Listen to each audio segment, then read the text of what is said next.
Hey, all you little weirdos out there, what's going on? How have you been? I was gonna have a solo adventure today, but I think I'm gonna take some people with me on this ride. Hell yeah! This one's just too good not to share. Are you ready? Yep. Are you excited? I am. I'm pumped. Okay, here we go. So, John Montagu, who was the 4th Earl of Sandwich. We'll get into that later. Of Sandwich? Yes, Sandwich. The 4th Earl of Sandwich. If you didn't know, Sandwich is in southeast England, and it's like part of Kent.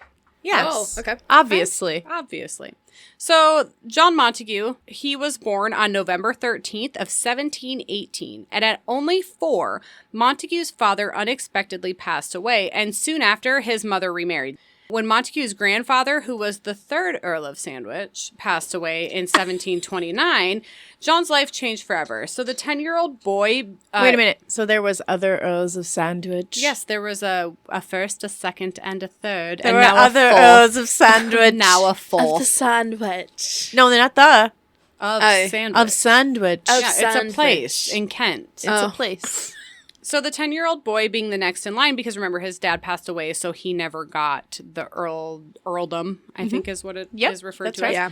So it went to John, and he became England's newest earl at the age of 10. Johnny, the Earl of Johnny. Sandwich. Yep. Earl And of Sandwich. Anyway, sorry. Like any young noble, John embarked on a grand tour of Europe after college. This was very common of the time. I think it was mostly to find a wife, I'm Right. pretty sure. Yeah. Montagu then traveled to Greece, Turkey, and Egypt, where he uncovered loads of new passions of his. Wow, he's a traveling guy. Yes. So by 1739, the young earl had returned home, and John quickly gained attention as a fiery speaker. Even his growing list of critics had to praise Montagu for his razor-sharp arguments. He was said to be very witty. Like a witty guy. He was said to be very witty. You're going to hate him in a minute. Oh, of course. Montagu seemed to be more concentrated on women. Of course. And one in particular at this time.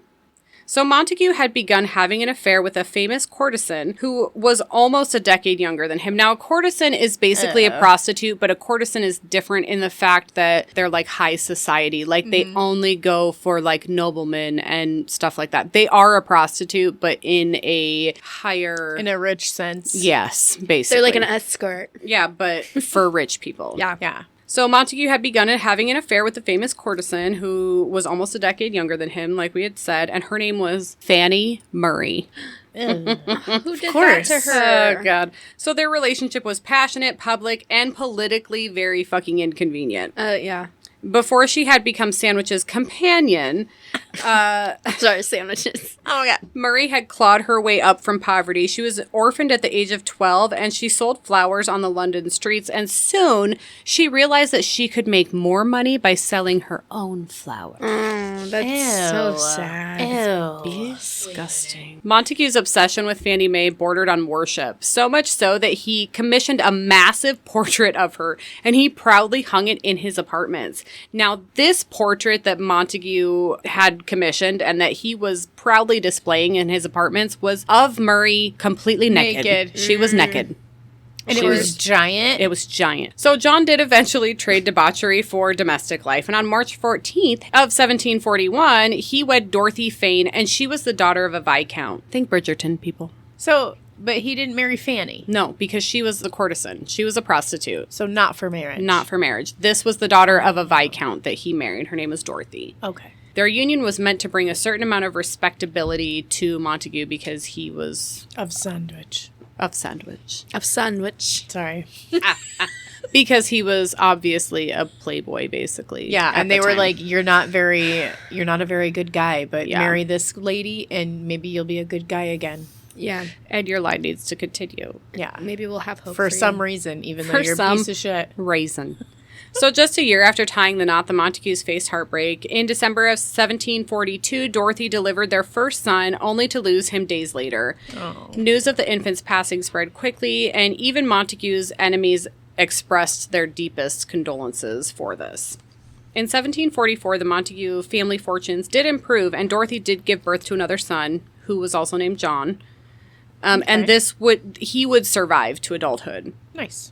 This younger Montagu would one day become the 5th Earl of Sandwich. The 5th Earl of Sandwich. Inheriting his father's title and fortune at the age of 48. Hey, that's old, huh? Yeah, it is for the time. Damn. Yeah. Yep. Even after securing his succession, John Montagu tried and failed to expand his family. And tragically, his other children with Dorothy, which was Edward, William Augustus, and Mary, all met early ends, which included illness, accident, or fate seemed to haunt the sandwich line. Oh my God, the sandwich line. The sandwich line. Oh my God, the sandwich line. With a depressing home life, Montagu focused on his work, which was the British Navy. Years of marital strain and lost children had taken their toll on Dorothy Montagu, and by May of 1767, doctors declared the Countess legally insane. It was an especially damaging blow for Montagu, who couldn't allow the shame to ruin his name. Oh, what a fucking D-bag. Yeah, he was a D-bag. Before his wife's tragic diagnosis, Montagu's marriage had already capsized. Like, before she was declared insane, they were already, like, on They're the over. outs. Yeah. We're done. We're you done. Fucking a-hole. Dick. So sometimes... Sandwich. Yeah, sandwich. That was so insane. Sorry. Sometime between 1754 and 1757, Montagu had separated from his wife, and the crown had granted Dorothy an apartment in Windsor Castle.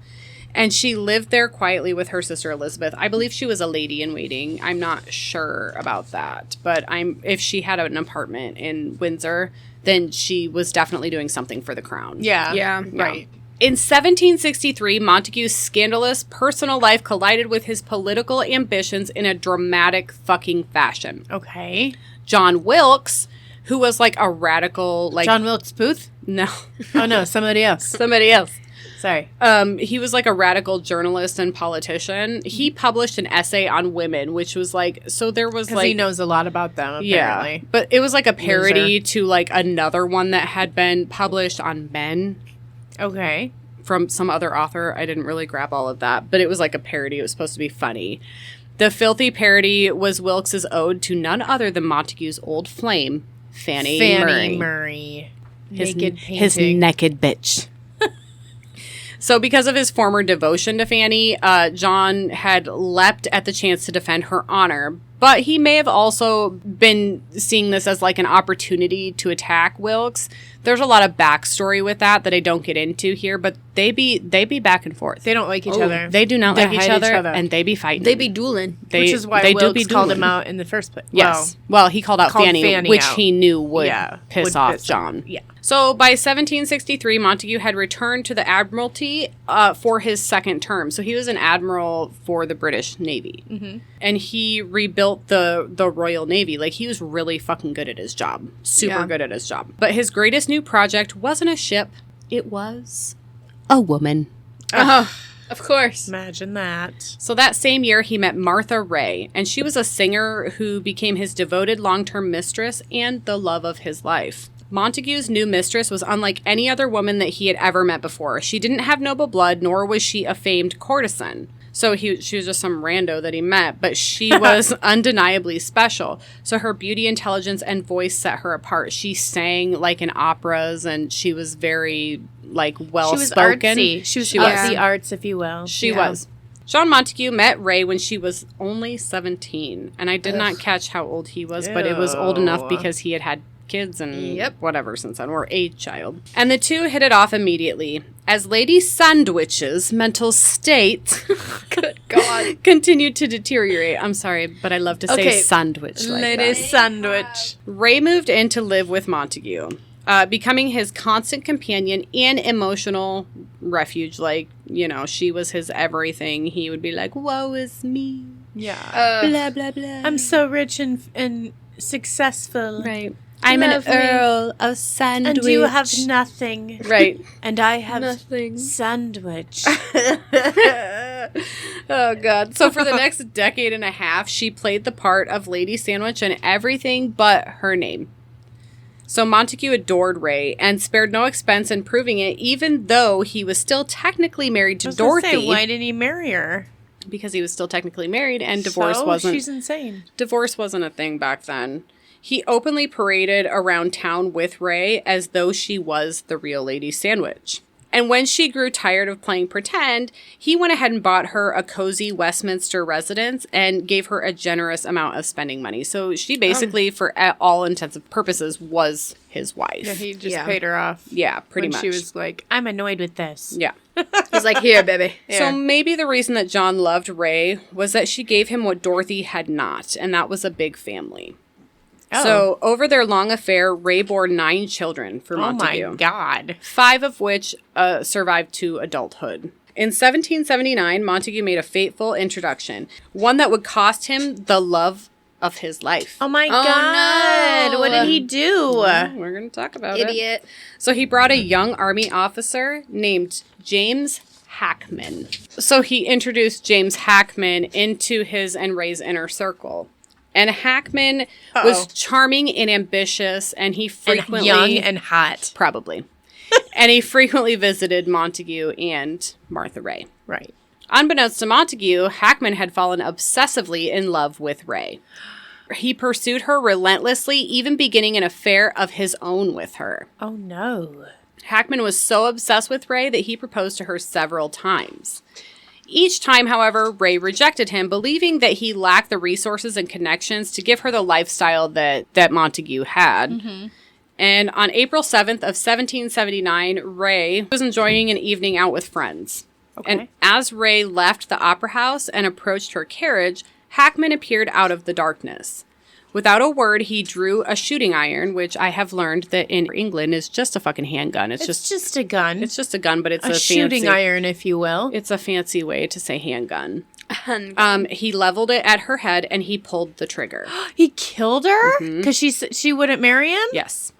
So Ray she never saw it coming. Hackman turned the barrel towards himself, but only managed to graze his head before Ray's friends intervened and held him down until the authorities came. This is like, he was like I'm going to be a Romeo and Juliet Yeah. situation. Yeah, Pretty no. much. What a loser. For real. So at his trial, Hackman tearfully confessed that he hadn't planned to take Ray's life, claiming a momentary frenzy had overcome him. Regardless of Hackman's intentions, the damage to Montagu was done. I mean, she was gone. And Montagu had loved before, but he had never loved any woman the way that he loved Martha Ray. To him, she was more than just a mistress. So after Ray's untimely and brutal demise, the 4th Earl of Sandwich... Earl of Sandwich. was left a sloppy, soggy mess that he never truly recovered from. And his final years were very lonely. And on April 30th of 1792, he died. He drew his last breath. His estranged wife, Dorothy, outlived him by 5 years, and both were laid to rest at All Saints Church in Barnwell, Northamptonshire. So, for all his scandals, Montagu's legacy wasn't cultural or even political. Right. It was culinary. Oh. Sandwich? Sandwich, you say? Yeah, you don't say. Everyone's favorite lunch food, the sandwich. That's my fucking favorite, the sandwich. Yeah. Well, it gets its name from John Montagu, the 4th Earl of Sandwich. However, despite this honor, no one can actually agree on how Montagu came up with this food. Okay, so the most popular explanation for its origins states that he came up with the idea at a gaming table. Montagu loved gambling so much that he couldn't tear himself away from his cards, so to keep himself going, he would order meat, and he would instruct that the meat be placed between 2 slices of bread to keep his hands clean. Oh. Makes sense. Yeah. Oh my God, this is what a sandwich is. Basically. Or where it came from. Yep.